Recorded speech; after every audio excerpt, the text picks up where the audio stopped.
انقدر پوستش چربه که دست میکشه اصلا باش میشه نیمرو درست کرد، انقدر چرب میشه. ببین این ویدیو میخوام به توضیح بدم که چه اتفاقی میفته اینقدر پوست چرب میشه و بعدم در مورد صحبت کنیم که کمک کنیم انشالله رفع بشه.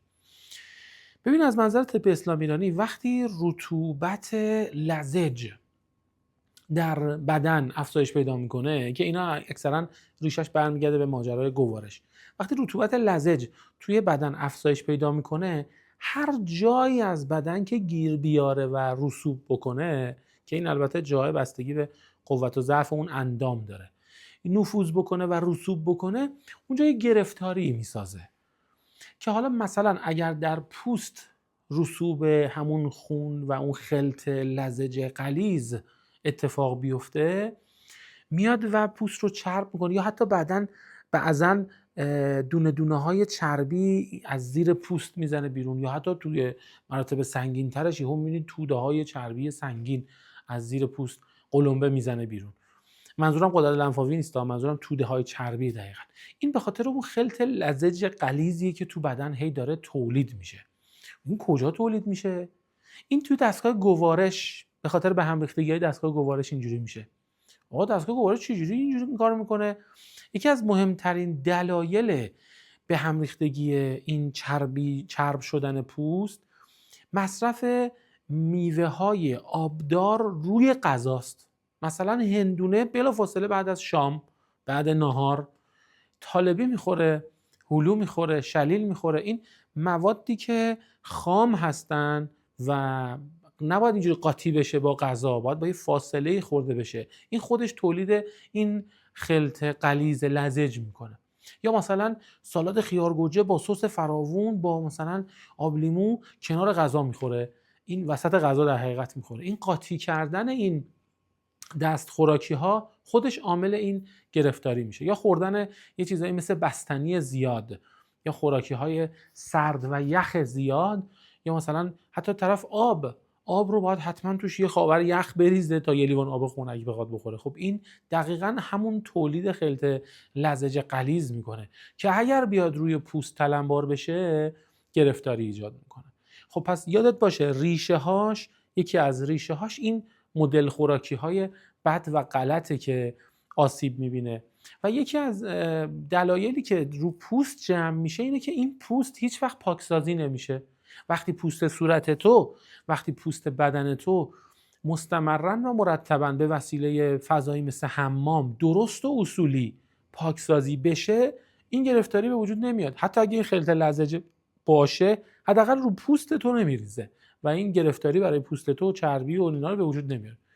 پوست چجوری پاکسازی میشه؟ یکی از راه‌های پاکسازی پوست قدیما تو حموم خیلی خوب انجامش میدادن. کیسه کشیه.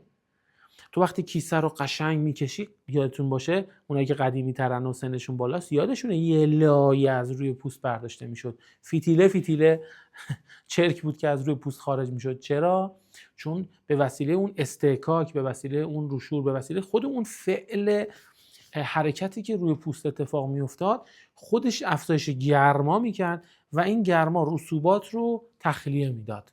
حالا خود اون روشور هم مؤثر بود توی این اتفاق و نمیذاش که اینجا جا خوش بکنه. خب این رفته رفته حذف شده از سبد حمام ما و عملا دیگه ما یه همچین کارهایی رو اصلا نداریم تو حمام. یا مثلا شخص میومد نوره میذاشت، یعنی همین پودر موبر طبیعی زرنیختار درست حسابی رو زیر بغلا و اطراف کشاله پا و روی کشاله پا و دور بدن تو ناحیه میان تنه میذاشت و پوست رو پاکسازی میکرد. تازه نوره یکی از کارهایی که میکنه پاکسازی پوسته. ولی الان خبری از این داستانا نیست و الان این گرفتاری انقدر زیاد شده به خاطر اینکه خب اینا از لایف استایل و سبک زندگی حذف شده. یا یکی دیگه از کارهایی که قدیما انجام میدادن مرسوم بود، روغنمالی تن بود. حداقل این بود که ترمینال ها و پایانه های ورودی دارو و غذا به بدن رو چرب میکردن. یعنی چی؟ یعنی مثلا ملاج، ابرو، ناف، کف پا، اینجاها رو چرب میکردن. این ورود این روغن به بدن و خاص پوست باعث میشد که اجازه نده چیزی اونجا تلمبار بشه که بعد پوست چرب به وجود بیاد یا مثلا پوست توده های چربی دار به وجود بیاد. یعنی اینها چیزایی بودش که بود و الان نیست. خب اینا رو دوباره برگردونید تا چربی و گرفتاری پوستی از بین بره. حالا اگر بخوام یه چند تا راهکار دم دستی هم بهتون بگم، پیشنهاد من اینه: یکی از چیزهایی که بسیار عالی کمک میکنه برای رفع این اتفاق، یعنی پوست چرب، استفاده از چای بابونه یا چای آویشن روزی 1 لیوان، اونم مثلا 1 ساعت بعد از غذاست، که کمک میکنه برای رفع این اتفاق. یا مثلا حتما با عسل شیرینش بکنید اون 1 لیوان رو. یا حتما نمک رو قبل غذاتون 1 پر نمک بذارید تو دهن، مزه کنید، مزه نوک قاشق غذا خوریتون. بعدم رو 2-3 تا لقمه اولتون یه مقدار نمک بپاشید. آخر غذاتونم نمک و آویشن، یعنی پودر آویشن و پودر نمک، اینا نمک‌های طبیعیه ها، چون من یادتون باشه مفصلا در مورد نمک ویدیو داشتم و توضیحات کامل دادم. نمک طبیعی و پودر نمک طبیعی و پودر آویشن رو با هم مخلوط کنید. آخر غذا هم دوباره یه بنزه نصف قاشق چایخوری یا حتی 1/4 قاشق چایخوری توی دهانتون بذارید، اجازه بدید که آروم آروم جذب بشه. بسیار عالی مؤثر خواهد بود این تکنیک های ساده. و حالا از اون طرف اگر بخوام مالیدنی هم چیزی بهتون بگم، میگم که لیف آب و نمک، یعنی آب و نمک غلیظ درست بکنید و علاوه بر اینکه کیسه میکشید و نوره و اینها رو گفتم بیارید، یه لیف رو کاملا تو آب و نمک غلیظ بذارید و باهاش شروع کنید ماساژ دادن پوست. این خیلی کمک کننده است برای این اتفاق. بعدم دقیقاً روغن مالی پوستی که چربه. آقا خب پوست چربه، من دوباره روغن مالیش کنم؟ بله. ببین یادت باشه من یه ویدیو مفصلی در مورد لکه‌های پوستی یا جوش پوستی مفصل توضیح دادم. خیلی روغن به کار میاد برای اصلاح پوست. اینجا هم دقیقاً روغن به کار میاد، چون این رسوب خونه یا خلط لزج نیاز داره یه چیزی که اینو بازش کنه، تصفیهش کنه، تحلیل ببرتش این خلط لزج رو. روغن این کارو میکنه، حتما ازش استفاده کن. روغن زیتون یا روغن بنفشه پای زیتون بسیار عالی اثرگذاره.